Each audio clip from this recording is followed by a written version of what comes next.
రాష్ట్రంలో ఇక రాజకీయ వేడి మాత్రం ఇక పొంగుతూ ఉంది. ఇక రెండు పార్టీల మధ్యలో కాంగ్రెస్ అదేవిధంగా బీఆర్ఎస్ మధ్యలో మాత్రం ఇక సవాళ్ళు ప్రతి సవాళ్ళ మధ్యలో నడుస్తున్న పరిస్థితి కనబడతా ఉంది. ప్రధానంగా హరీష్ రావు గత కొద్దిసేపటి క్రితమే వచ్చి తన రాజీనామా పత్రాన్ని మీడియాకు అందజేశారు. ప్రధానంగా 2 లక్షల రుణమాఫీ అదేవిధంగా 6 గ్యారంటీల పైన ఖచ్చితంగా అమలు చేస్తే మాత్రం నా రాజీనామా పత్రాన్ని ఖచ్చితంగా ఆమోదించండి అంటూ కూడా ఆయన సవాల్ విసిరారు రేవంత్ రెడ్డికి.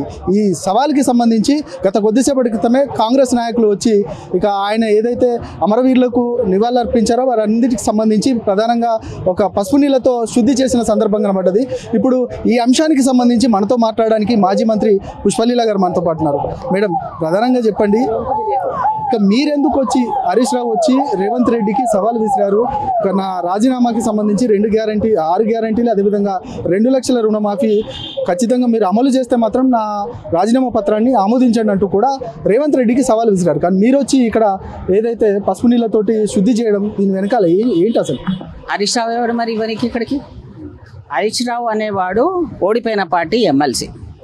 మేము ఇప్పుడు మా అధికారంలో ఉన్న ముఖ్యమంత్రి గారిని పట్టుకొని సవాల్ విసురుతున్నప్పుడు పార్టీగా మా లెవెల్లో మేము స్పందించవలసిన అవసరం ఉంది.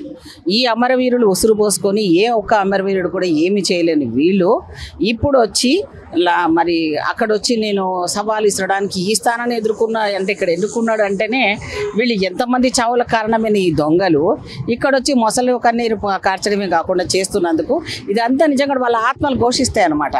అందుకని ఆ ఆత్మలు ఘోషించకుండా ఉండాలంటే మేము ఆ పసుపు నీళ్ళు జల్లి వాళ్ళని శాంతింపజేయడం కోసమని మన కల్చర్ ప్రకారంగా చేశాం. సో రేవంత్ రెడ్డి ముఖ్యమంత్రి అనే వ్యక్తిని పట్టుకొని నేను ఇసురుతున్నా అంటే అసలు నీ ముఖ్యమంత్రి నీ మామని అడిగి వచ్చినావా? ఫస్ట్ నువ్వు కేటీఆర్ ఎందుకు రాలేదు? నీ అమ్మడా నీ పార్టీ వ్యక్తులు ఎవడు మెయిన్ పర్సన్ ఎందుకు రాలేదు? ఏ మంత్రులు మాజీ మంత్రులు ఉన్నాడు ఎవరు ఎందుకు రాలేదు? ఇవన్నీ డౌట్స్. అంటే నువ్వు ముఖ్యమంత్రి అప్పుడు కాలేవు కాబట్టి ఇప్పుడు మొక్కక ఫైదా అంటారు మన ఉర్దూలో అయితే. ఇప్పుడు మళ్ళీ నీకు ఆశ పుట్టింది కాబట్టి నేనేదో పెద్దగా ముందు వెళ్తా, నేను ఇచ్చిన సవాల్తోటి నేను పెద్ద హీరో అవుతా అనుకుంటున్నావు. నిన్ను ఆల్రెడీ జీరో చేసింది నీ పార్టీని బొందబెట్టేసినాక మళ్ళీ నువ్వు హీరో ఎందుకు అవుతావయ్యా? 5 సంవత్సరాలు మోసుకొని గమ్ము నుండి ఈ తెలంగాణ బిడ్డలు చేసిన పాపాలకి మీరు ఇప్పుడు ప్రత్యక్ష రాజకీయాల్లో ఉన్నా కూడా పశ్చాత్తాపం అని లేని మీకు ఏమాత్రమైనా ఆ బిడ్డల ఉసురు మీకు తగులుతుంది. ఇంకా చాలా ఉంది మీ చరిత్ర. ఎందుకంటే రేవంత్ రెడ్డితో ఛాలెంజ్ చేయడం అంటే ఆషామాషి కాదు. అది మొన్న రిజల్ట్నే తెలిసిపోయింది. ఎందుకంటే కేసీఆర్ ఫామ్ హౌస్ పంపిస్తున్నాడు, పంపించండు. సో ఇప్పుడు పేదవాడికి సంబంధించిన యువతకు సంబంధించిన రైతులను సంబంధించి వాళ్ళకి గిట్టుబాటు ధర ఇవ్వకుండా రైతులకు బేడీలు వేసిన ఘనత కేసీఆర్కి. మీకు సిగ్గుందా మాట్లాడడానికి? ఇప్పుడు మేము వచ్చి రైతుకు సంబంధించి మీరు ఇవ్వట్లేదు, అరే దొంగనే వచ్చి దొంగ అని వచ్చినట్టుంది. దోసుకున్నది ఎవరిది? నైనా మా పైసలే, మా తెలంగాణ బిడ్డలే. నువ్వు తింటివి, నీ మామ తినే, నీ మరదలు తినే, నీ మరదలే వాడే జైల్లో కూర్చొని ఏడుస్తుంది. మరి మీకు 4 రూములు ఆల్రెడీ కడుతున్నాడు అంటారు రేవంత్ రెడ్డి గారు.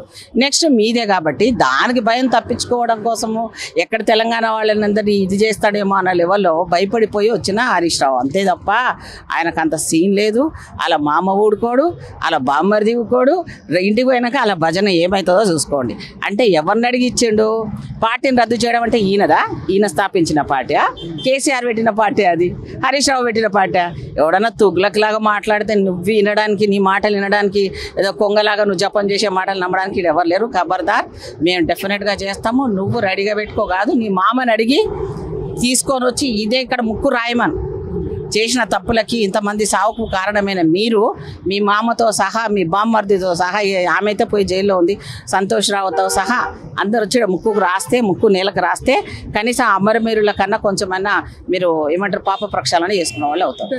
హరీష్ రావు ప్రధానమైన డిమాండ్ అమలు కాని హామీలు ఇచ్చారు. ఈ 6 గ్యారంటీలు అమలు కావు, దాంతోపాటు 2 లక్షల రుణమాఫీ అసలే అమలు కాదు అని చెప్తా ఉన్నారు. నువ్వు ఉన్నావు గవర్నమెంట్లో? అమలు కాకుండా ప్రాజెక్టుల డబ్బులు ఎవరికైతే తెచ్చిచ్చినావు, ఎక్కడ తెచ్చిచ్చినావు? ఎవరిని అడిగినవరా బాబు? ఇంత అప్పు చేసేటప్పుడు బ్యాంకులో పోయి రుణాలు తీసుకుని రాలేదా? ఎవరిని అడిగి చెప్పినావు? తెలంగాణ బిడ్డలకు చెప్పినావా? లేకపోతే ఎవరికైనా చెప్పినా? నీ ఇష్టం వచ్చినట్టు చేసినప్పుడు అప్పుడు అలవగాని సబ్జెక్టులు మీరు ఎందుకు చేయమన్నాడు? ఎందుకు బాగా దెబ్బ తినడిక? ఇరిగేషన్ ప్రాజెక్టులో కోట్లు సంపాదించుకున్నందుక? ఏంది తమాషా మాటలు? మాకు అలవగానిది మాది గవర్నమెంట్ ఉంది, మాకు ఎట్లుండాలని మాకు తెలుసు. నువ్వెవరు డిసైడ్ చేయడానికి? నీకు ఏం హక్కు ఉంది? నేను ఆల్రెడీ మూల గుసబెట్టారు. ఇప్పుడేమో ఒకలమారి వాళ్ళు ఏడ్చుకుంటా, పొలాల పంటి పోతుంటా, అసలు కట్టిన ప్రాజెక్ట్కే నీళ్ళు ఇడిస్తే ఆ పరిస్థితి ఏమైందిరా నాయన లెక్కలెక్కడ అడుగుతామని భయపడిపోయి కేంద్రం నుంచి కూడా విజిలెన్స్ వచ్చి పనిచేస్తుంటే దానికి లెక్కలు ఎడజెప్పాల్సి వస్తుందో అని చెప్పి ఒక పక్క మామ యాత్రలు తీసుకుంటా ఆ చూపించిన క్లిప్పింగ్లే చూపించారు. మరి ఎంతమంది చచ్చిపోయినప్పుడు అప్పుడు ఎందుకో రాలేరు రైతులు? ఇదే సిద్దిపేట, ఇదే సిరిసిల్ల, ఇదే ఉన్న వాళ్ళ ప్రాంతాల లోపల రైతులు ఎంతమంది తెలంగాణ వచ్చినాక చచ్చిపోయిన బిడ్డలకి మీరు ఏ రోజున ముఖం పెట్టుకొని మాట్లాడారా? మరి ఇప్పుడు వచ్చి ఎక్కడో క్లిప్పింగ్ పెట్టుకొని ఇప్పుడు మాట్లాడుతుంటే నీకే తెలివి ఉందనుకుంటారా, లేక మీరే తెలంగాణ బిడ్డలు ఇంకేమైనా మిగిలింది దోసుకొని తిందాం అనుకుంటున్నారా? ఇక అయిపోయింది. ఇప్పుడు మాట్లాడేదంటే జాగ్రత్తగా మాట్లాడండి. అండ్ మేము డెఫినెట్గా ఇచ్చిన వాగ్దానాలు నువ్వు దోసుకునేది ముందు కూడా ఆ డబ్బు కూడా అక్కిస్తాం, నువ్వేం ఫికర్ చేయకండి. తీసుకుపోయి కుప్పలు దాచిపెట్టుకున్నారు కదా, అవి ఏడ దాచిపెట్టిండ్రు, ఏం చేసిండ్రు, అవి కూడా ఎంక్వైరీలు స్టార్ట్ అయిపోయినాయి. బయట పడతారు దొంగలు. ఆ పైసలన్నీ రాష్ట్ర ప్రభుత్వము తెలంగాణ బిడ్డలే అవన్నీ తీసుకొచ్చి ఇప్పించేంత వరకు వదిలిపెట్టే ప్రసక్తి. ప్రధానంగా హరీష్ రావుకి లేదంటే కేసీఆర్కి ఏం చెప్తారు మీరు మాజీ మంత్రిగా? నాదేంటంటే నీ అల్లుడు చేస్తున్నది నీకు తెలుసా? నువ్వు పార్టీ పనిచేస్తానని ఆయనకు చెప్పినావా? మీరు ఇద్దరికి అసలు సఖ్యత ఉందా? లేకపోతే ఆయన వేరే దుకాణం పెట్టుకొని పెట్టిండా? ముందు కేసీఆర్ వచ్చి ప్రెస్ మీట్ పెడితే అప్పుడు నమ్ముతారు తెలంగాణ వాళ్ళు. ఎందుకంటే పార్టీని రద్దు చేయడం అనేది అధ్యక్షుడిగా ఉండి పార్టీ అధ్యక్షుడిగా ఉన్న కేసీఆర్కే తెలుసు.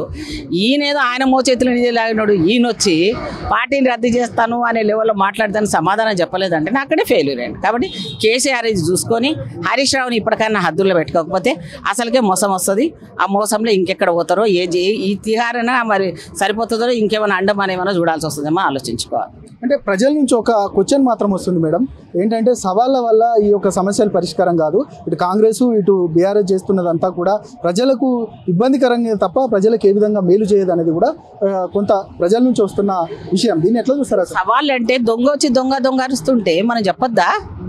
మన డబ్బులన్నీ వాళ్ళే తిన్నాక మేము నిజాయితీ పరులము, నీతిమంతులము, త్యాగమూర్తులము అని మాట్లాడుతుంటే మరి చెప్పకపోతే మరి మేము చెప్పకపోతే ఇంకెవరు చెప్తారు? నీ జుట్టంతా మా దగ్గర ఉంది, మేము ప్రజలకు చెప్పాల్సిన హోదాలో ఉన్నాము. సో మేమే చెప్పకుండా ఎట్లా? ప్రతి సవాలు ఉంటుంటే మేము తప్పని ఒప్పుకున్నట్టు చేయాలన్నా? దొంగ తాళం చేతులు తీసుకున్నారు, దొంగ అని అన్ని దోసుకొని పోయినరు. ఆమె 100 కోట్లు తీసుకొని తాగిపించి చంపింది, ఆమె జైలు పట్టుకొని అయ్యో అని ఏడుస్తుంది. ఈయన వచ్చి రోడ్డు మీద ఏడుస్తున్నాడు.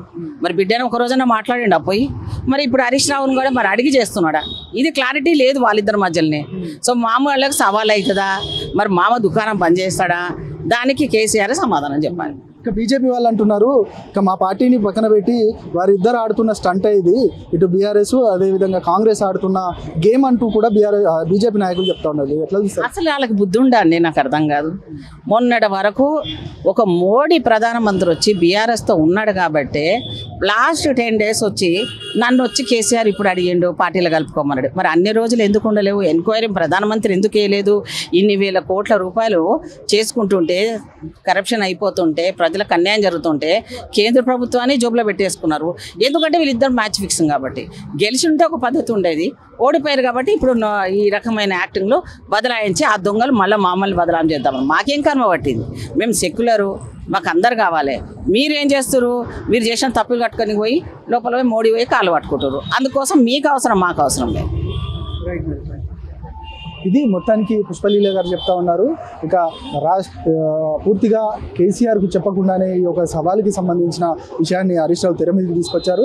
పార్టీ రద్దు చేసుకునే ఆలోచన ఉంటే ఖచ్చితంగా మీరు అన్నట్టుగా 2 లక్షల రుణమాఫీని మాత్రం ఖచ్చితంగా ఆగస్టు 15th లోపు మేము ఖచ్చితంగా అమలు చేస్తామనేది కూడా ఇక పుష్పలీల గారు చెప్తా ఉన్నారు.